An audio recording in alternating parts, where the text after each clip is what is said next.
देखो ये तो टॉपिक है आइडियल सॉल्यूशन। अब होता क्या है, वो अभी तक तुम क्या पढ़े हो, रॉल्स लॉ। रॉल्स लॉ का फॉर्मूला क्या था, P equal to P not one X one, ये फॉर्मूला था। अब देखो होता क्या है, दो तरह का सॉल्यूशन बनता है हमारा, एक होता है आइडियल, एक होता है नॉन आइडियल। आइडियल कहने का सेंस होता है वो किताब वाले का कि ऐसा कोई सॉल्यूशन जो रॉल्स लॉ फॉलो करेगा, नहीं करेगा। अब आइडियल रॉल्स लॉ फॉलो करेगा तो ये जो फॉर्मूला यहाँ लिखा है वो पी नॉट एक्स वन, ये जो रॉल्स लॉ फॉलो करता है वैसे लिख सकते हैं। एक लिखा है रॉल्स लॉ फॉलो करेगा, वो वैसे लिख सकते हैं ऐसे कि एक इक्वेशन क्या लिखेंगे, P one equal to P not one X one. P not one तुमको पहले से पता है वेपर प्रेशर प्योर फॉर्म में होता है, ये एक आइडियल कंडीशन पे होता है वो। अब ये लिखा है डेल्टा एच मिक्सचर जीरो होता है, इसका मतलब क्या होता है, सुनो एंथैल्पी। वो होता क्या है, अगर कोई आइडियल सॉल्यूशन मिलेगा, आइडियल सॉल्यूशन बनने का मतलब क्या होगा, पहले तुमको पता है सॉल्यूट एंड सॉल्वेंट होगा, आपस में मिक्स करेगा, बाद में बनेगा सॉल्यूशन। तो देखा गया जो एनर्जी पहले सॉल्यूट सॉल्वेंट का था अब बाद में मिक्सचर का बन रहा है, दोनों एकदम सेम है, मतलब एंथैल्पी का कोई चेंज नहीं आ रहा है। मतलब ना तो एनर्जी बाहर जा रहा है, ना तो एक्सोथर्मिक बन रहा है, ना एंडोथर्मिक बन रहा है। तुमको पता होगा एनर्जी डेल्टा एच अगर निगेटिव आ जाता है बाबू तो हीट बाहर जाता है, इसको बोलते हैं एक्सोथर्मिक। अगर डेल्टा एच पॉजिटिव होता है कहते हैं एंडोथर्मिक। और डेल्टा वी का मतलब क्या होता है, चेंज इन वॉल्यूम। मतलब मिक्सचर ऐसा बन रहा है ना, मिक्सचर में जो वॉल्यूम सॉल्यूट सॉल्वेंट का पहले था जोड़ के उतना ही वॉल्यूम बन रहा है सॉल्यूशन का। मतलब ये बोल रहा है मिक्सचर का वॉल्यूम भी इस केस में जीरो है। और ये कुछ एग्जांपल बता रहा है, N hexane N heptane. N मतलब जानते हो ऑर्गेनिक में straight chain, straight chain hexane का। बेंजीन टॉल्विन, टॉल्विन पढ़े हो ऑर्गेनिक में क्या होता है, बेंजीन पे CH3, इसी को बोलते हैं मिथाइल बेंजीन। अब ये पता है ब्रोमोइक है क्लोरोइक है, वो कोशिश करो नहीं, आसान चीज है, याद करने तरीका वही है कि एक मिनट देखते रहो, एक मिनट याद हो जाएगा ये, तो पहले से याद है, बस एक मिनट देख लो। आइडियल रॉल्स लॉ फॉलो करता है delta H mixture zero, delta we zero. तो बस एग्जांपल वो पढ़ लो बस। हाँ मैंने ग्राफ बना दिया, कॉपी में ग्राफ उसको सीधा आ जाएगा स्ट्रेट लाइन। हाँ हाँ वो लिख सकते हो। अरे एनसीईआरटी के वो ऐसा एग्जांपल दीजिए वाला याद कर लो, अच्छा लगेगा कोई एक एग्जांपल। ये नहीं आइडियल सॉल्यूशन का एग्जांपल है। आइडियल क्यों है, जो क्यों है, ये ऑर्गेनिक है, ये ऑर्गेनिक है। केमिस्ट्री क्या कहता है, like dissolves life, sugar plus water भी बोल सकते हो, इसलिए वो डिसॉल्व कर गया है। बेंजीन ऑर्गेनिक, टॉल्विन ऑर्गेनिक, इसलिए डिसॉल्व कर रहा है। वाटर प्लस ये शुगर भी हो सकता है, वाटर इनऑर्गेनिक, शुगर भी इनऑर्गेनिक, ऐसे डिसॉल्व। बेंजीन ऑर्गेनिक है, ये भी ऑर्गेनिक है, फिर शुगर सॉल्यूशन डालेंगे तो शुगर प्लस वाटर होगा, वो भी आइडियल है भाई, डिसॉल्व कर जाएगा, लाइक जस्ट लाइक प्रिंसिपल है। तो सुना हो आइडियल सॉल्यूशन क्या होगा, रॉल्स लॉ फॉलो करेगा, और इसमें क्या लिखेंगे, फार्मूला क्या होगा P not one X one, और इसमें change in enthalpy delta H mixture का जीरो, डेल्टा वी मिक्सचर का जीरो, ग्राफ होगा लीनियर। एग्जांपल क्या दिया था एनसीईआरटी में, NaCN, एन वही बोल सकते हो, बेंजीन टॉल्विन, एक दो एग्जांपल याद करो। अच्छा ये नॉन आइडियल का मतलब क्या हो, नॉन आइडियल का मतलब वो सीधा ही कि रॉल्स लॉ फॉलो नहीं करेगा। फॉलो नहीं करेगा तो क्या होगा, तो फॉर्मूला होगा P1 is equal to not equal to P not one X one. मतलब ये इसमें दो केस बन जाता है, पॉजिटिव डेविएशन नेगेटिव डेविएशन, तो ये नॉट इक्वल टू हो जाएगा, ये रॉल्स लॉ फॉलो नहीं कर रहा है, नहीं कर रहा है। ग्राफ ऐसे नहीं होगा, ग्राफ ये होता है आइडियल का, नॉन आइडियल का ऐसे भी हो सकता है, ऐसे कैसा भी बना दो, बस लीनियर मत खींचना, नॉन लीनियर। और ये जो होता है तो ये एंथैल्पी का चेंज जीरो नहीं है। अब इसमें दो केस होगा, चेंज बढ़ेगा, जीरो से ज्यादा भी हो सकता है, जीरो से कम भी। और नॉन आइडियल में जीरो की इक्वल नहीं है, डेल्टा भी जीरो के इक्वल नहीं है वॉल्यूम। और इसका भी कुछ एग्जांपल दिया है, इसका दो केस हो, पॉजिटिव और नेगेटिव। अब पॉजिटिव और नेगेटिव का मतलब क्या होता है, कभी ऐसा होता है, मान लो फॉर एग्जांपल डेल्टा एच लिखा है एंथैल्पी का चेंज, कभी जीरो से ज्यादा हो गया, ज्यादा होना मतलब जो नॉर्मल आना चाहिए उससे ज्यादा से होता है पॉजिटिव डेविएशन। कभी ऐसा हो जाए कि डेल्टा एच जीरो से कम हो गया, और कम हुआ तो नेगेटिव। तो सेम कहानी वो इसका भी है, बस यही कहानी है, उसको आराम से ये तुमको एक मिनट में याद हो सकता है, तभी एक मिनट आराम से वेस्ट कर लो, वो तुमको एकदम आसान से याद हो सकता है। ऊपर तो वही कहानी रॉल्स लॉ फॉलो नहीं करता है, बस एक बार रीड करना होगा, एक बार। हाँ, नॉन आइडियल फॉर्म करना। एग्जाम पर क्या पूछता है वो, एग्जाम में दोनों डिफरेंस टेबल पूछता है, हाँ, आइडियल नॉन आइडियल का। हाँ हाँ, आगे वही आ जाएगा। हाँ, रॉल्स फॉलो करने वाला आइडियल, नहीं फॉलो करने वाला नॉन आइडियल। चलो, दोनों का डिफरेंस टेबल सुना देगा सीधा, वही पूछता है एग्जाम में, मिलता जुलता वर्ड, फिर इन दोनों डिफरेंस टेबल आएगा, पॉजिटिव एंड नेगेटिव डेविएशन।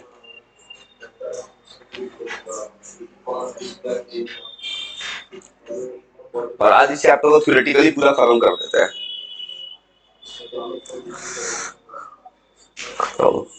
चलो सुना दे, याद हो गया? बस एक बार रीड कर लो, कुछ नहीं करना है। आगे वही आएगा, पॉजिटिव एंड नेगेटिव डेविएशन। तो कोशिश करोगे पॉजिटिव एंड नेगेटिव डेविएशन का डिफरेंस, मतलब ideal non ideal. Ideal solution rules लो फॉलो करेगा, नॉन आइडियल सोल्यूशन नहीं करेगा। और आइडियल सोल्यूशन का फार्मूला क्या होगा, P1 P01 x1। Non ideal का formula not equal to P0 x1। और अंतर, आइडियल में डेल्टा एच इंथैल्पी का मिक्सचर का चेंज 0, नॉन आइडियल में नॉट इक्वल टू 0। वॉल्यूम का चेंज आइडियल में मिक्सचर का 0, नॉन आइडियल में नॉट 0। और बात करोगे आइडियल ग्राफ लीनियर और नॉन आइडियल का कोई भी कर्व हो सकता है, नॉन लीनियर होगा, ठीक है। चलो उसके बाद फिर अब अगर एग्जांपल पूछे तो आइडियल का एग्जांपल सुगर इन वाटर या एक्सट्रेन हेप्टेन, नॉन आइडियल का एग्जांपल हाँ एसीटोन प्लस बेंजीन। और ये भी बोल सकते नॉन आइडियल बनाना है ना, एक काम को कुछ ऐसा करो डिसॉल्व ना कर, जैसे फॉर एग्जांपल शुगर है, अगर मैं शुगर को वाइल में डिसॉल्व कर दूं, ये डिसॉल्व नहीं करेगा। अगर वाटर बॉइल बोल सकते हो, ऐसा कुछ बना जो डिसॉल्व नहीं, पानी को तेल में डिसॉल्व नहीं करता है, नॉन आइडियल बन सकता है। और नॉन आइडियल का दो केस है, positive and negative deviation. Positive deviation में क्या होगा, सारा का सारा प्रॉपर्टी नॉर्मल से ज्यादा, और नेगेटिव डेविएशन में नॉर्मल से कम। चलते वो फिर आगे वो चैप्टर चल जाएगा। और पॉजिटिव डेविएशन नेगेटिव डेविएशन, ये दोनों का फिर अंतर पूछता है। इन दोनों का अंतर कैसे याद करो, पहले याद किए थे, ये दोनों क्या है, नॉन आइडियल। और नॉन आइडियल है तो रॉल्स लॉ फॉलो नहीं करेगा। अंतर हो क्या है कि इसमें जो है पॉजिटिव डेविएशन में सारा का सारा वैल्यू ग्रेटर देन 0 है। जैसे अभी तुम क्या पढ़े हो कि अगर ये नॉन आइडियल है तो फॉर्मूला क्या होगा, यहां पे लिखना है P1 is greater than P01 x1। Non ideal में not equal to 0 not equal होता है, यहां पे जी बड़ा हो गया।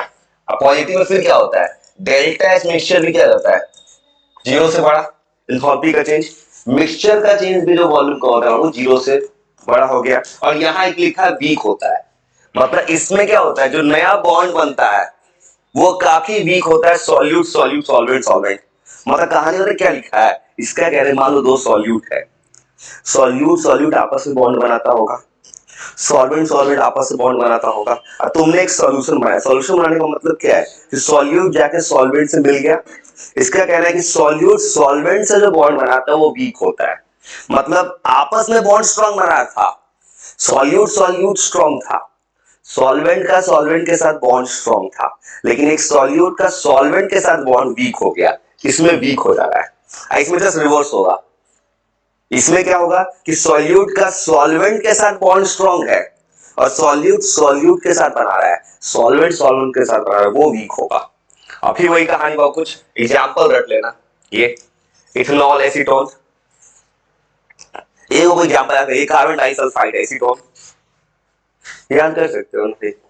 अभी इसका जस्ट रिवर्स होगा, इसमें नेगेटिव में क्या होगा, इसमें अभी जो फॉर्मूला आया है इसमें सब कुछ लेस देन 0 होगा, इसमें सब कुछ लेस देन 0 होगा। बस दोनों का अंतर बस सिंपल सा है, इसमें सब कुछ लेस देन 0 होगा और इसमें क्या होगा, delta B mixture less than 0, enthalpy less than 0। इसका फार्मूला अभी P1 इज ग्रेटर देन, इसमें था P1 less then P01 x1। और इसका एग्जांपल फिनॉल प्लस एनिलीन। तो दोनों में अंतर, एक और अंतर, उसमें सॉल्यूट सॉल्वेंट का बॉन्ड वीक था, इनमें सॉल्यूट सॉल्वेंट का बॉन्ड स्ट्रॉन्ग है। और थोड़ा सा ये दो अंतर सुनाओ तो ये पूछता है बाबू, क्योंकि दोनों कम मिलता जुलता वर्ड है, मिलता जुलता वर्ड है, पूछता है डिफरेंस टेबल में। इसको कुछ मत करो, थोड़ा सा पॉजिटिव नेगेटिव डेविएशन थोड़ा सा रीड करो तो थोड़ा सा रीड कर लो, रीड कर थोड़ा सा। इसको मैंने टेबल बनवा के लिखवाया था उस वक्त, इसको मैं और सजा के लिखवाया था कॉपी में उस टाइम, और लिखूंगा तो याद कर लो, याद दिमाग सेट कर लो। हाँ लिखा होगा, रीड रीड रीड कर लो, किसी किसी को रीड कर लो बस। एग्जाम में जाके नहीं पूछे, एग्जाम में 2-3 डिफरेंस पूछता है, एग्जाम में 2-3 जरा नहीं पूछता है भाई, ज्यादा भी नहीं पूछता, 2-3 बहुत होता है।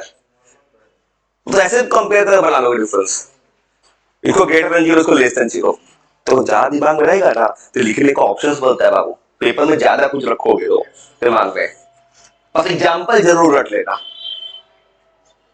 ऐसा एक तरह पूछता सीधा एग्जाम्पल लिखिए, एक एग्जाम्पल रख लेना।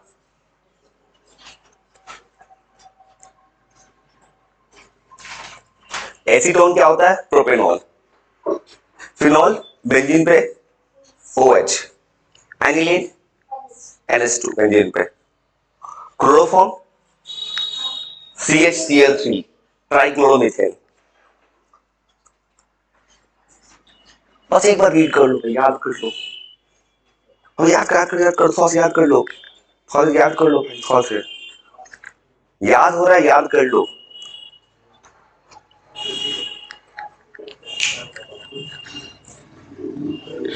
उसके बाद ये आ जाएगा एक एजियोट्रॉप है, minimum boiling point, maximum boiling azeotrope, और उसके बाद होता है कॉलिगेटिव प्रॉपर्टी।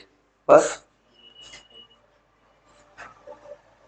देखते थे, वो तुम्हारे 2 चैप्टर में पहुंचा दिया।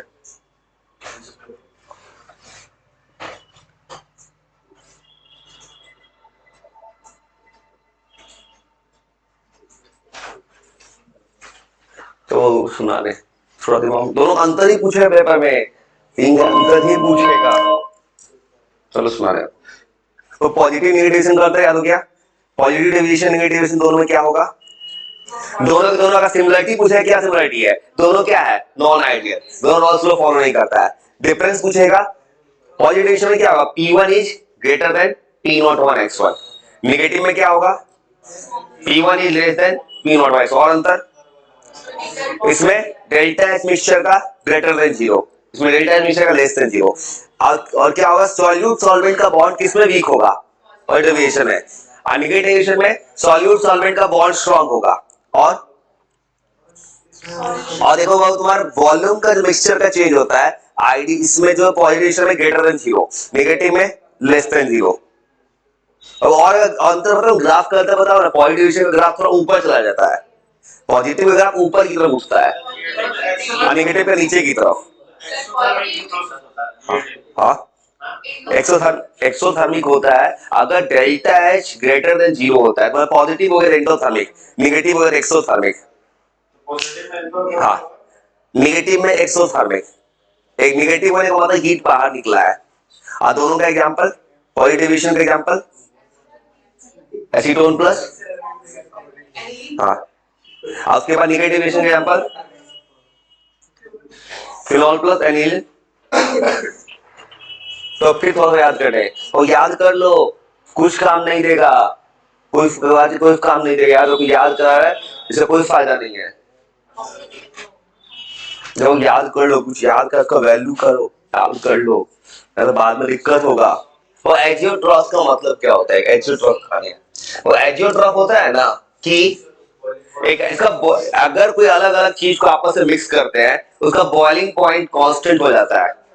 मतलब ये कहानी है, जैसे मान लो कोई मिक्सचर है, जैसे मान लो कोई मिक्सचर बना है, मिक्सचर में अलग अलग कंपोनेंट है, अगर एक मिक्सचर में अलग कंपोनेंट है, ऐसा कंपोनेंट बना है कि हर एक कंपोनेंट का बॉइलिंग पॉइंट फिक्स है। अब इसको अलग करने का सिर्फ एक रास्ता है, फ्रैक्शनल डिस्टिलेशन, जो पूरे इससे भी अलग नहीं कर पा रहे हैं। फ्रैक्शनल डिस्टिलेशन वो क्या होता है? ये एक ऐसा प्रोसेस होता है जिस प्रोसेस से अगर कोई मिक्सचर बने, अलग अलग बॉइलिंग पॉइंट उसको अलग कर सकते हैं इस मेथड से।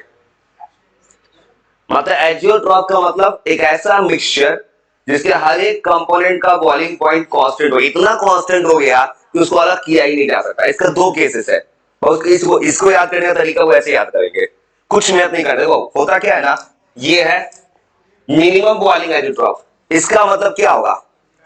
जैसे मान लो कोई मिक्सचर बनाते हो, मिक्सचर में 2 कंपोनेंट होगा, सॉल्यूट सॉल्वेंट, सॉल्यूट का अपना बॉइलिंग पॉइंट होगा, सॉल्वेंट का अपना बॉइलिंग पॉइंट होगा, दोनों को मिला के एक सॉल्यूशन बना दिए। हो क्या रहा है, नया सॉल्यूशन का बॉइलिंग पॉइंट कम हो गया।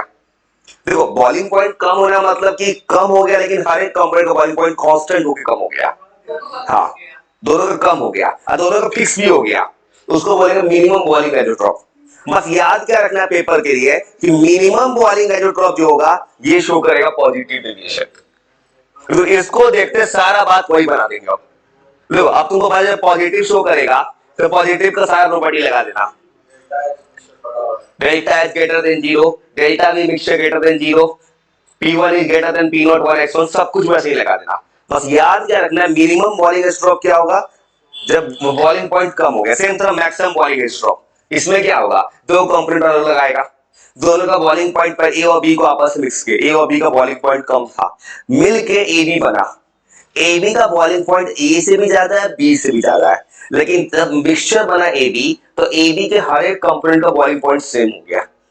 सेम होके जाए तो मैक्सिमम बॉइलिंग आइसोट्रॉप। और ये शो करता है नेगेटिव डेविएशन। एग्जाम में इन दोनों का भी अंतर पूछता है, और अंतर बनाना सीधा आसान है। नेगेटिव शो करता है, नेगेटिव का रोटी लगा दो और एग्जाम्पल रट लो भाई, ये एग्जाम्पल जो लिखा है इसमें। हाँ, कुछ मत करो, थोड़ा सा, हाँ वो थोड़ा सा याद कर लो, अब याद कर लो, कुछ काम नहीं देगा। कंसंट्रेशन पावर, समय का प्रॉपर यूटिलाइजेशन करो, थोड़ा सा रीड कर लो। मैं तो जितना स्लो से कोई फायदा ही नहीं होगा भाई रीड करोगे तो, इसलिए थोड़ा सा कंसंट्रेशन पावर रखो, कोई कुछ बता रहा है उसका वैल्यू करो चीजों को। तुम्हें याद करना, नहीं याद कर पाओगे, बाद में कुछ नहीं कर पाओगे।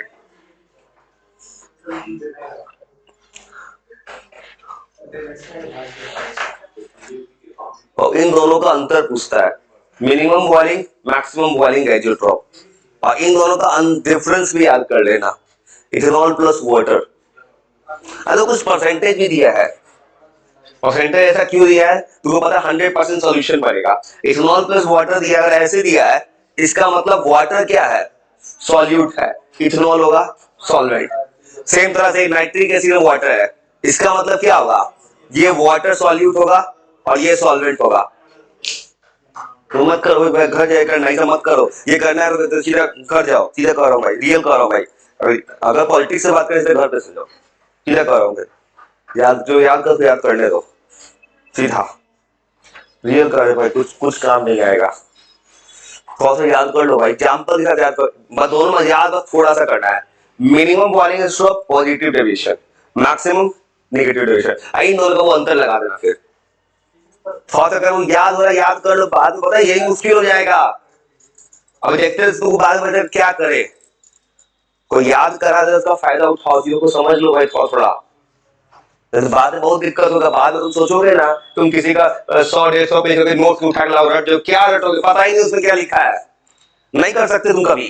देखो तुम चैप्टर याद करा दे, तुम कहीं का उठा के देखो, तुम कहीं का नोट्स अब उठा के तुमको समझ में आएगा। अब तुम कहीं का गेस पेपर या कुछ भी उठाओगे क्वेश्चन गेस, तब तुम समझ आए चैप्टर में था क्या। चैप्टर पढ़ कैसे याद करोगे भाई, नहीं कर सकते कोई। तो दोनों का अंतर, minimum boiling point drop, maximum boiling point drop. Minimum क्या शो करता है, पॉजिटिव डेविएशन, मैक्सिमम क्या शो करता है, डेविएशन। आइसोट्रॉप क्या होता है, कांस्टेंट हो जाता है। बस कहने का दो अलग अलग कंपोनेंट्स है, दोनों को मिक्स किए, मिक्स करने का बॉइलिंग पॉइंट कांस्टेंट हो गया आइसोट्रॉप। वो और अंतर पूछेगा तो बना देना सीधा वही डिफरेंस, पॉजिटिव और नेगेटिव का। पॉजिटिव डेविएशन तो P1 greater than P0 1 x1, इसका P1 less than P0 x1। Delta H mixture का ग्रेटर देन जीरो, नेगेटिव में less than zero. Volume mixture का greater than zero, volume mixture का less than zero. Example क्या दिया ऊपर, ethanol plus water. Ethanol कितना percent है, 95, water 5। इसका मतलब वाटर सॉल्यूट है, इथेनॉल सॉल्वेंट है, इथेनॉल ज्यादा है। इधर नाइट्रिक एसिड, नाइट्रिक एसिड कितना था, 68 और वो 32। और थोड़ा याद कर लो, फायदा ही ना होगा भाई। अब ये आखिरी चीज क्वालिटी की लास्ट पहुंचा रहा है, हाँ, और थोड़ा याद कर ना लो भाई, फायदा ही ना है, समय से पहले घिस दे रहे हैं। सुनो बाबू, चार नाम दिख रहा है ना, सुनो कॉलिगेटिव प्रॉपर्टी क्या होता है, सुनो सुनो सुनो। कॉलिगेटिव प्रॉपर्टी का मतलब होगा, कॉलिगेटिव प्रॉपर्टी का मतलब होता है अगर मान लो कोई सॉल्यूशन तुम बनाते हो, अगर तुमने सॉल्यूशन में नंबर ऑफ सॉल्यूट को बढ़ा दिया, इसका मतलब ये होता है जैसे मान लो फॉर एग्जांपल, जैसे मान लो तुम पानी में डाल रहे हो चीनी, पानी सॉल्वेंट चीनी सॉल्यूट, अगर तुमने चीनी को एक्स्ट्रा बढ़ा दिया मतलब सॉल्यूट का नंबर बढ़ाओगे तो कहता है क्या कि सॉल्यूट का नंबर बदलने से एक नया प्रॉपर्टी जो कहते हैं कॉलिगेटिव प्रॉपर्टी। कॉलिगेटिव प्रॉपर्टी ये किताब का आखिरी चीज है और ये डिपेंड किसी पे करता है नंबर ऑफ सॉल्यूट पार्टिकल। चार नाम दिया है वो, और एक मिनट चार नाम सुना दो। Relative lowering vapour pressure, vapour pressure घटता है, वेपर प्रेशर क्या था, लिक्विड से किसे बदलना, गैस में। बॉइलिंग पॉइंट का बढ़ना, फ्रीजिंग पॉइंट का घटना, ओस्मोटिक प्रेशर। बाबू 60 सेकंड में चार नाम सुनाओ पहले, चार कॉलिगेटिव प्रॉपर्टी है, बहुत थोड़ा कंसंट्रेशन रखना लो। नंबर ऑफ सॉल्यूट पे डिपेंड होता है, नंबर ऑफ सॉल्यूट पार्ट पे डिपेंड करता है। हाँ कॉलिगेटिव क्या है, सॉल्यूट पे ही डिपेंड करेगा। इसका एक चार नाम है,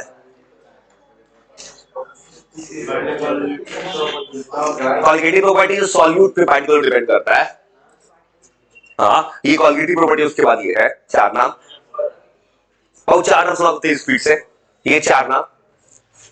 फिर चारों का फॉर्मूला है, इन चारों का फॉर्मूला है, उसका दी हो जाएगा। ये तो याद करना होगा। देखो तुमको मैंने एग्जाम के स्ट्रेस से निकाल दिया है बाबू, याद रखना, थोड़ा सा प्रॉपर यूटिलाइजेशन करो ना। और चार नाम सुनाओ भाई, चार नाम तो फिर चारों का फॉर्मूला आएगा, वेपर प्रेशर का घटना, बॉइलिंग पॉइंट का बढ़ना, फ्रीजिंग पॉइंट का घटना, ओस्मोटिक प्रेशर। याद कर लिए। तो कॉलिगेटिव प्रॉपर्टी क्या होता है, किस पे डिपेंड करता है, नंबर ऑफ सॉल्यूट पार्टिकल। चार नाम क्या क्या था इसका, लोअरिंग ऑफ वेपर प्रेशर, दूसरा एलिवेशन इन बॉइलिंग पॉइंट, तीसरा लिबरेशन इन फ्रीजिंग पॉइंट, चौथा ओस्मोटिक प्रेशर। अब वो पहला नाम लिखा है बाबू, ये लिखा है relative lowering of vapour pressure, इसको याद करना है।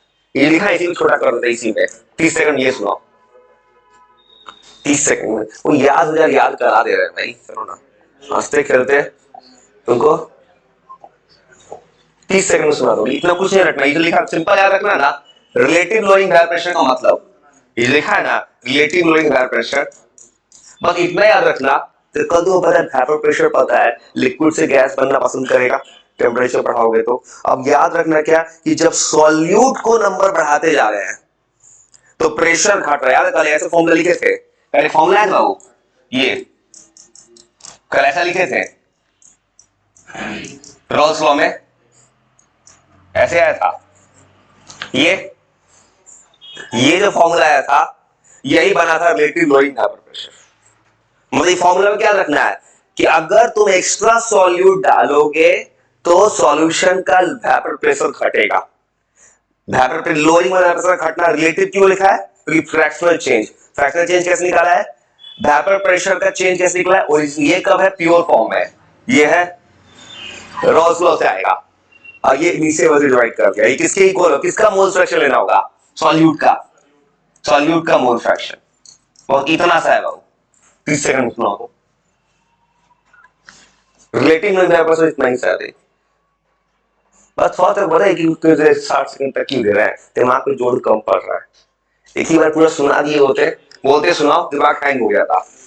बस थोड़ा सा याद रखना है, याद क्या रखना है, सॉल्यूट बढ़ा वेपर प्रेशर घटा, फॉर्मूला बस इतना ही है जो ऊपर भी लिखा है। मतलब प्रेशर का change P01 minus P1 by P01 is equal to mole fraction solute. Mole fraction तो पहले से पता है, मोल्स सॉल्यूट बाय नीचे मोल्स किसका आएगा, सॉल्यूट प्लस सॉल्वेंट, मतलब नीचे मोल्स किसका आ जाएगा, सॉल्यूशन। ये भी कर सकते हो। और ये वो कहां से आया था कल, रॉल्स लॉ से। P1 आएगा P01 x1, P01 सवाल में हमेशा देगा, ये प्योर फॉर्म में है।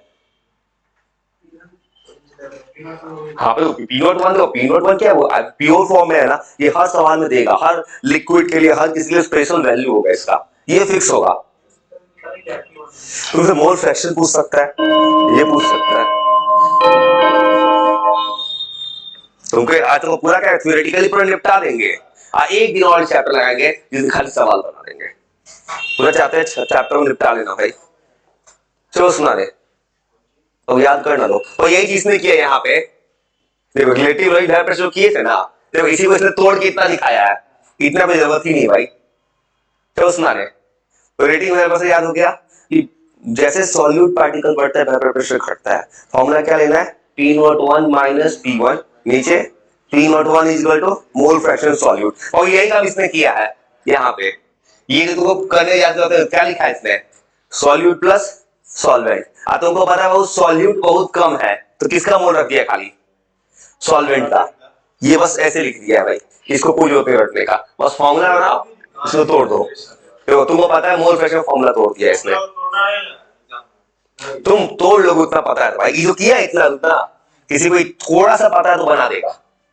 अब एलिवेशन बॉइलिंग पॉइंट और इसे मत रटना जैसे किया है इसने, तुमको बस थोड़ा सा समझना है भाई, तुम खींच लोगे पे समझाओ, ये थोड़ा खींचा सकता है। और इसमें क्या रटना है, इतना सा रटना है कि एलिवेशन बॉइलिंग पॉइंट इतने से पढ़ना है कि जैसे ही नंबर ऑफ पार्टिकल बढ़ाते हैं बॉइलिंग पॉइंट बढ़ता है, बस इतना याद रखना। इतना याद रखना तो डेल्टा टीबी, डेल्टा टी मतलब कि चेंज इन टेम्परेचर, बी मतलब बॉइलिंग पॉइंट। बॉइलिंग पॉइंट का बढ़ना किसके प्रोपोर्शनल बता रहा है, मोलालिटी। मोलालिटी तुम पहले याद कर चुके हो, क्या होता है भाई, केजी। ओके बाबू, तो पिछले वाले में क्या था, मोल फ्रैक्शन, यहाँ क्या है मोलालिटी। और फॉर्मूला को ऐसे रखना है, delta TV equal to KV into M, ऐसे रखना है फॉर्मूला बस। या केवी होता है मोलर एलिवेशन कांस्टेंट, जो यहाँ लिखा है, बस इतना याद रखना है। तो सवाल में क्या होगा, तुमको मोलालिटी पहले निकाले हो, मोलालिटी तुमको पहले से निकलवा देगा। केवी का वैल्यू क्या होगा, वो डिपेंड करेगा सॉल्यूशन के ऊपर, सॉल्यूट कैसा है, सॉल्वेंट कैसे, ही सवाल में देगा। डेल्टा टीवी कैसे निकालोगे, चेंज इन टेम्परेचर हो, फाइनल टेम्परेचर माइनस, बस इतना याद रखना। ये जो किया वो ये सब ना, ये सब मत करना। तो ये पता क्या किया इसने, तुमको पता है मोलालिटी का फॉर्मूला होता है number of moles mass of solvent in KG, इसलिए ये फॉर्मूला रख दिया है, बस तुमको इतना सुना है। अरे ये क्या शो कर रहा है, ये शो करो यहाँ पे ग्राफ में क्या दिखाया है इसने, ग्राफ पे दिखाया है कि तुमको पता है कि जैसे पार्टिकल ऐड करेंगे बॉइलिंग पॉइंट बढ़ेगा। तो पहले बॉइलिंग पॉइंट इतना पे था, बाद में बॉइलिंग पॉइंट बढ़ गया। ये जो इसने दिखाया ये वाला पार्टिकल, देखो बाद में बॉइलिंग पॉइंट बढ़ रहा है। ये बस ग्राफ में पूछेगा, तुम इतना रखना बॉइलिंग पॉइंट बढ़ता है, मगर ग्राफ में पूछेगा तो ऊपर वाला ग्राफ इसका होगा बॉइलिंग पॉइंट का। हाँ मतलब नंबर ऑफ पार्टिकल बढ़ाने से, हाँ ऐड कर रहे हैं। देखो सॉल्यूट क्यों ऐड कर रहे हैं, तभी तो कॉलिगेटिव प्रॉपर्टी है। मगर कहानी क्या है, अगर तुम एक्स्ट्रा सॉल्यूट डालते जाओगे तो बॉइलिंग पॉइंट बढ़ता जाएगा। बस इतना फॉर्मूला रखना, इतना ही सा, delta TV elevation boiling point, boiling point का बढ़ना, बढ़ना मतलब क्या होगा, फाइनल माइनस इनिशियल। केवी है मोलर एलिवेशन कांस्टेंट, जो कांस्टेंट डिपेंड करेगा सॉल्यूट या सॉल्वेंट के नेचर पे। हाँ ये टेम्परेचर है, वही तो बढ़ गया टेम्परेचर, चेंज कैसे निकालेंगे, final temperature minus initial temperature. हाँ हाँ ये चेंज इंक्रीजिंग टेम्परेचर बोल सकते हो, इंक्रीजिंग बॉइलिंग पॉइंट। और एम क्या है, मोलालिटी, मोल पर केजी।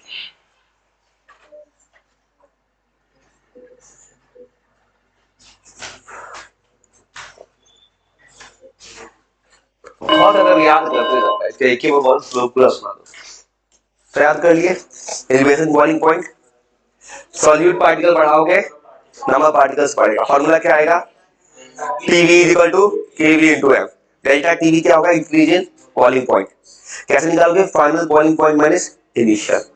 अब याद ना, टेम्परेचर का जब कभी चेंज बनाते हो फिजिक्स या केमिस्ट्री में, तुमको सेल्सियस केल्विन दोनों चल सकता है, खाली टी लिखेगा तो केल्विन लिखना होगा, तो कन्वर्ट करना होगा Celsius to Kelvin. KV for, KV को क्या बोलते हैं, मोलर एलिवेशन कांस्टेंट। तो नाम क्या रखोगे, मोलल। मोलल क्यों लिखा है यहाँ पे, क्योंकि मोलालिटी के लिए आया है, नहीं मोलालिटी के लिए। देखो फॉर्म किताब में लिखता है कहीं भी मोलर एलिवेशन, मोलल किसके लिए है, मोलालिटी। एलिवेशन क्यों आ रहा है, क्योंकि बढ़ रहा है, कांस्टेंट है वो के कांस्टेंट है, और एम फॉर मोलालिटी। ये बन गया फॉर्मूला। देखो अगर तुमको डेल्टा टी कहीं लिखा हुआ मिल जाए कहीं किताब में, तुम सेल्सियस केल्विन दोनों लिख सकते हो, कोई अंतर नहीं आएगा। लेकिन खाली टी लिख दिया कहीं किसी के सवाल में तो तुमको केल्विन लेना है। डेल्टा टी में क्यों केल्विन लेते हैं? क्योंकि केल्विन ऐसा यूनिट है। यहां क्यों नहीं अंतर पड़ रहा है? तो जो पानी का फ्रीजिंग पॉइंट 0 डिग्री सेल्सियस है, बॉइलिंग पॉइंट कितना है? 100। केल्विन में कितना होता है? 15 673.15। देखो तो अगर तुम डेल्टा टी निकालते हो, डेल्टा टी मतलब क्या होता है? चेंज। इन दोनों में कितना का चेंज है? 100। यहां भी कितना का चेंज है? इसलिए डेल्टा टी में कोई असर नहीं है। जो टी लिख देगा तब केल्विन। केल्विन से कन्वर्ट करने के लिए क्या करना? तुम 0.15 को इग्नोर कर लेना, तुमसे 273 जोड़ना, काम चल जाएगा। अगला depression in freezing point, same कहानी, इसको भी कुछ नहीं करना है, बहुत से 60 सेकंड बस। ये हो गया। उसके बाद कॉस्मेटिक प्रेशर, उसके बाद वांट ऑफ फैक्टर हो गया 3। और इसको भी क्या रखना है? कितना रखना है? मतलब होगा क्या कि तुमने अगर एक्स्ट्रा पार्टिकल डाला तो बॉइलिंग पॉइंट बढ़ा, फ्रीजिंग पॉइंट घटा। बस इतना ही रखना कि अगर फ्रीजिंग पॉइंट घट रहा है, डेल्टा टी एफ, एफ मतलब फ्रीजिंग पॉइंट का घटना, ये फिर प्रोपोर्शनल होगा मोलालिटी। अब फिर यहां पे आएगा, अब यहां आ जाएगा के एफ। हाँ के एफ। के एफ का नाम क्या होगा? कि मोलल, उस वक्त एलिवेशन कांस्टेंट, इस बार आएगा डिप्रेशन कांस्टेंट। ये जो के, हाँ डिप्रेशन कांस्टेंट बोलो, पॉइंट पॉइंट मतलब टेम्परेचर में बोलते हैं, बॉइलिंग पॉइंट है, ये तो कांस्टेंट है, बस ऐसे बोलना है। और देखो मोलल, मोलल क्यों बोलोगे? मोलालिटी आया, डिप्रेशन कोई घटा, और डिप्रेशन हो रहा है, इसका मतलब डेल्टा टीएफ कैसे निकलेगा इस बार? जो ऊपर किया है delta TF initial minus final. हाँ तो उस वक्त ज्यादा था फाइनल माइनस से, मतलब इनिशियल जो टेम्परेचर आएगा उसमें से फाइनल को माइनस कर देना, तब बनेगा। तो वही यहां दिखा रहा है, देखो ग्राफ में क्या दिखा रहा है? पहले फ्रीजिंग पॉइंट ज्यादा था, और जैसे तूने पार्टिकल ऐड किया फ्रीजिंग पॉइंट घट गया। तो फिर सुना बस याद हो गया भाई, थोड़ा देर तो बातें हैं, बस यही हो कि थोड़ा भूलने का डर होगा। उसका सिर्फ एक सॉल्यूशन है कि जब कभी मिलो यही क्लास, और कोई रास्ता नहीं भाई किसी किताब में, क्योंकि तुमको अभी तो याद हो गई, दिमाग चल रहा है। लेकिन अगर ऐसा हो जाए पेपर तक तुमको हर चैप्टर याद अगर रह गया, तब तो नंबर आएगा। तब तो नंबर आए तो इतना तो गारंटी है, फूल का छोड़ो भाई, इतना तो गारंटी है ना कि जो आ सकता है उससे कहीं ज्यादा बेटर आएगा। तो जो रियलिस्टिक बात उसी का बात करो ना, वो बात है क्या 100% इतना से जो आना चाहिए उससे ज्यादा अच्छा आएगा। फिर तुम किताब पढ़ के जाओगे तो जितना भी आए, तो इतना अपना याद तुम्हारा अपना भी मेरा होना चाहिए। उसके बाद तुमको याद कर, तुम कहीं का किताब उठाओ, कहीं का नोट उठाओ, यूट्यूब कहीं, अब जहां से वहां आप तुम रीड कर, तुम अपना मेहनत करना चाहिए तुम्हें ना। इतना मैंने डर कम करा दिया थोड़ा सा, इतना सेल्फ बिलीव आ गया होगा मेरे साथ, सेल्फ बिलीव आ गया कि चैप्टर सब देखते सब याद करा देंगे। उतना बोला मैंने कर रहा हूं भाई, देखते 2 चैप्टर निपटा दिए। और डिप्रेशन थ्योरी कौन याद कर लिए? फॉर्मूला डेल्टा टीएफ किसके प्रोपोर्शनल होगा? एम के, मोलालिटी। फॉर्मूला क्या आएगा? TF is equal to KF into M. KF को क्या बोलेंगे? Molal depression constant. मतलब ये बोल रहा है कि नंबर ऑफ पार्टिकल ऐड करके सॉल्यूट पार्टिकल फ्रीजिंग पॉइंट घटता है। अब ऑस्मोटिक प्रेशर, बस ऑस्मोटिक प्रेशर इसको उतना मत करना। ऑस्मोटिक प्रेशर का मतलब इतना होता है कि ऑस्मोसिस जानते हो? हाँ, हायर से लोअर कंसंट्रेशन से, जैसे मान लो ऑस्मोसिस पढ़ाया था बायो में कि 9th क्लास में, जैसे कोई चीज फ्लो करता है सेमी परमिएबल मेम्ब्रेन के थ्रू, थ्रू प्लाज्मा मेम्ब्रेन, जैसे वाटर का फ्लो होता है हाई टू लोअर कंसंट्रेशन होता है। ये ऑस्मोटिक प्रेशर का मतलब क्या है? मान लो कोई हाई से लो फ्लो कर रहा है, वो तो नेचुरल टेंडेंसी किसी चीज का घूमना हाई से लो, अब तुमको उसको रोकना है तो क्या लगाना पड़ेगा? प्रेशर। जो प्रेशर ऑस्मोसिस को रोकने में लगा चुका है ऑस्मोटिक प्रेशर, ऑस्मोसिस को रोकने के लिए प्रेशर लगाना है। अब फार्मूला बस इतना सा है, ये जो किए इसको जोड़ते हो इतना याद रखो भाई, pi equal to C R T. हाँ जैसे बोलो भाई सी आर टी। इस फार्मूला में पाई जो होता है ये होता है ऑस्मोटिक प्रेशर, वो प्रेशर को इसी से लिखते हैं, प्रेशर वही पास्कल वाला ही है ये पास्कल वाले प्रेशर को पाई से डिनोट करना है। सी फॉर मोलारिटी, देखो सी होता है मोल पर लीटर, मतलब इनडायरेक्टली मोलारिटी है, लेकिन यहाँ पे सी से लिखते हैं, एनसीईआरटी बोला है मोलारिटी एम वाला ही मोलारिटी है ये, कैपिटल एम वाला, लेकिन एनसीईआरटी कहता है इसको एक्चुअली ये मोलारिटी देखते तुमको याद आ जाएगा मोल पर लीटर। ये आर फॉर गैस कांस्टेंट, इसका वैल्यू होता है हाँ जूल पर मोल पर केल्विन, और उसमें दो वैल्यू और लिखा होगा उसमें। आर का वैल्यू होता है एक वैल्यू 8.314 जूल पर मोल पर केल्विन। ये कब यूज करना है ऐसा यूनिट क्योंकि जूल है, और कभी कभी लीटर एटीएम आए ये वैल्यू लिखा होगा 0.0821 लीटर एटीएम। ये कब यूज करते हो, कभी गैस सॉल्व बनाओगे ना, कभी ऐसा हो जाए कि प्रेशर एटीएम में वॉल्यूम लीटर में, तो ये लगेगा एक और वैल्यू लिखा होगा, ये वाला बहुत कम यूज होता है, ये दोनों तुम्हें याद रखना 2 कैलोरी। और ये ऐसा क्यों लिख दिए कि तुमको पता होगा 1 कैलोरी मतलब होता है 4.184 जूल, तो नहीं रखा ही तुमको बस रखते हैं बस यही तो। हाँ तो ये भी आते हैं लीटर एटीएम, तो ऐसा होता है ना तुम सवाल बनाओगे तो क्यों बोले रट जाओ, इसका यूनिट क्या है मोल पर लीटर, प्रेशर का फेमस यूनिट होता है एटीएम, ये लीटर में आ गया ये एटीएम में आ गया तब तो यही आएगा। वही अगर मीटर क्यूब में आ रहा है तब आएगा ऊपर वाला। और टी फॉर, तो यहां पे टी लिख दिया बस, इसको बोलते हैं एब्सोल्यूट टेम्परेचर। एब्सोल्यूट टेम्परेचर मतलब टेम्परेचर ऑलवेज यहां पे होगा केल्विन, कभी टेम्परेचर टी लिखो मिले तो केवल होता है केल्विन में। तो सवाल कोई टफ नहीं होगा, बस वो मोलारिटी पुट कर देना होगा।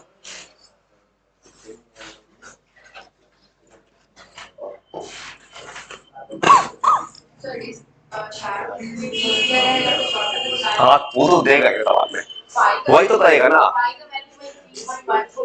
नहीं नहीं पाई वो नहीं है भाई, वो पाई 22/7 नहीं है, पाई प्रेशर है। या तो नहीं देगा तो कैलकुलेट करवाएगा, या तो सी देगा टी टी देगा, पाई कैलकुलेट हो। ये पाई, हाँ ये पाई वो मैथ वाला पाई नहीं है 22/7, ये पाई एक डिनोट कर दिया प्रेशर के लिए, ये पी ही है प्रेशर, लेकिन किताब बोल रहा है पाई से डिनोट करो बस, खाली एनसीईआरटी जो बोला उसी को फॉलो करना है बस।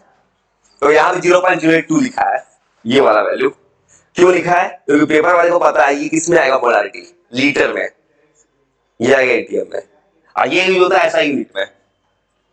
और एसआई में कन्वर्ट कर कब होगा, जब ये लीटर से किसमें बदलेगा मीटर क्यूब में।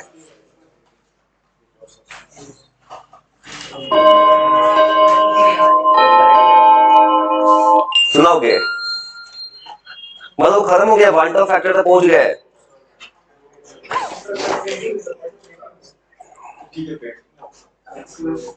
याद कर लिए, चलो तुम्हारा मैंने हंसते खेलते हो सेकंड तक पहुंच गए। ओस्मोसिस क्या होगा, यहां भी मेंशन किया है, ओस्मोटिक प्रेशर, प्रेशर को रोक लगा के कैसे फ्लो को रोकना है। रिवर्स उसमें वो कुछ नहीं, उल्टा कहानी है। ओस्मोसिस से मान लो हाइयर टू लोअर कंसंट्रेशन जा रहा है, रिवर्स में लोअर टू हाइयर कंसंट्रेशन। और आइसोटोनिक का आइसो मतलब सेम, कभी ऐसा हो जाए ना जैसे मान लो मिक्सचर बन रहा है, जैसे पढ़ते हो 9th क्लास के सेल में, सेल के अंदर प्रेशर सेम है, सेल के बाहर सेम है, प्रेशर सेम होगा तो आइसोटोनिक, कुछ नया नाम नहीं, वैसे लिख दिया इसमें। फॉर्मूला याद है ऑस्मोटिक प्रेशर का, pi equal to CRT, pi for osmotic pressure, C for molarity mole concentration mole per litre, R for gas constant, इसका वैल्यू 314 जूल पर मोल पर केल्विन एसआई में, और इसमें कितना है लीटर एटीएम में 0.0821। T for temperature, absolute temperature in Kelvin, बस one top factor of the heat. तो ये कहानी बस अब इवनिंग की तरफ है, बस वो वन टॉप फैक्टर कुछ नहीं है, ये लिखा है 9 मॉलिक्यूलर मास, और होने के वाला है देखा गया कहानी, और देखा गया कहानी कि मॉलिक्यूलर मास में अंतर है। देखो अभी जो तुम फॉर्मूला पढ़ते हो, देखो जैसे फॉर्मूला से एक मास आ रहा है, चार्ज गोल्गिटी प्रॉपर्टी था, चारों कोलिगेटिव प्रॉपर्टी एक मास दे रहा है। वही बस जो हो गया 5 मिनट खेल रहा है, खत्म हो गया। तो ये कहानी पर क्या लिखा है, 4 कोलिगेटिव प्रॉपर्टी हमारे पास है जिसमें एक मास निकाला जा रहा था। अब देखा गया कि चारों कोलिगेटिव प्रॉपर्टी से जो मास आ रहा है एक्चुअल मास से कुछ अलग आ रहा है, उससे कुछ ज्यादा आ रहा है, इसी को बोला एब्नॉर्मल मोलर मास।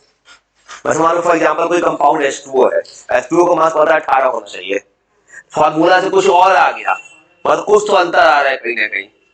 एक्चुअल वाला मास क्या होगा, फॉर्मूला वाला H2O वाला, लेकिन अगर तुमने कोलिगेटिव लगाया कुछ और आ रहा है, इसका मतलब डिफरेंस जो हो रहा है वही डिफरेंस आगे बन जाएगा वाल्टॉफ फैक्टर। एक वाल्टॉफ साइंटिस्ट के नाम पे, बस ये याद रखना है वो फॉर्मूला। तो फॉर्मूला सुना लीजिए, तो फॉर्मूला सुना रहे, खाली ये फॉर्मूला सुना रहे, ये वाल्टॉफ फैक्टर का वो फॉर्मूला रख लेना। देखो ऊपर नॉर्मल वाला मास मतलब क्या होगा, जो एक्चुअल मास होना चाहिए। एबनॉर्मल कहां से आया, अभी 4 कोलिगेटिव के फॉर्मूला से, नॉर्मल ऊपर एबनॉर्मल नीचे। अब एक और फॉर्मूला बता रहा है, number of particles after association. Association dissociation का मतलब क्या होता है, जैसे मान लो फॉर एग्जांपल जैसे कोई मॉलिक्यूल है, एक बड़ा सा मॉलिक्यूल है, हाँ ये आई से नोट करते हैं वाल्टॉफ फैक्टर को। वो वाल्टॉफ फैक्टर का ये जो ऊपर नीचे नीचे क्या लिखा है वो होने क्या वाला है, जैसे मान लो कोई पॉलीथीन है, पॉलीथीन ऐसे बनता है C2H4 का n number of molecules, n 12 वाली इथेन ले लोगे तो बन जाता है NC2H4।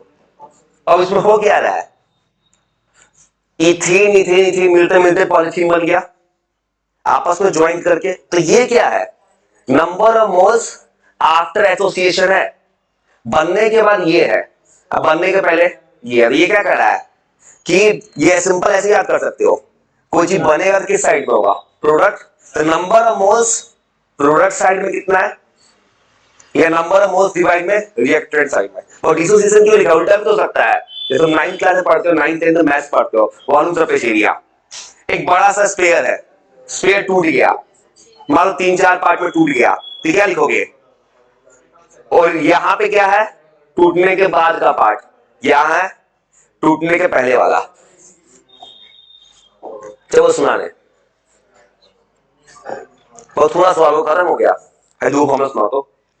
और नीचे का फॉर्मूला बस इतना मतलब याद रखना, number of moles product side में कितना हो रहा था डिवाइड में रिएक्टेंट साइड में। अब प्रोडक्ट साइड मतलब क्या है, तुम पढ़े हो 10th क्लास में कॉम्बिनेशन डिकम्पोजिशन, जैसे मान कोई चीज बनता है, हाँ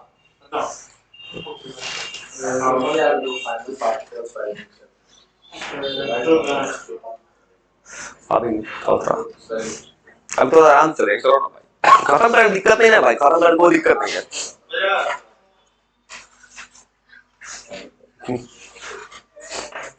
छोड़ भाई, हाँ देखो ये वाल्टॉफ फैक्टर एक रेशियो आएगा।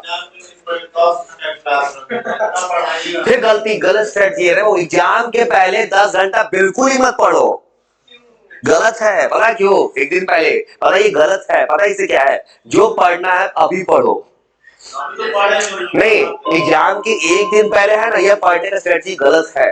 पता इससे क्या होगा, पता उससे क्या होगा, तुम जो पढ़ के आता सेंटर पे, तुम्हारा दिमाग उस केस में यूज हो जाएगा, तुम मेंटल स्ट्रेस में चले जाओगे, तुम पैनिक होने वालों पेपर में जाके।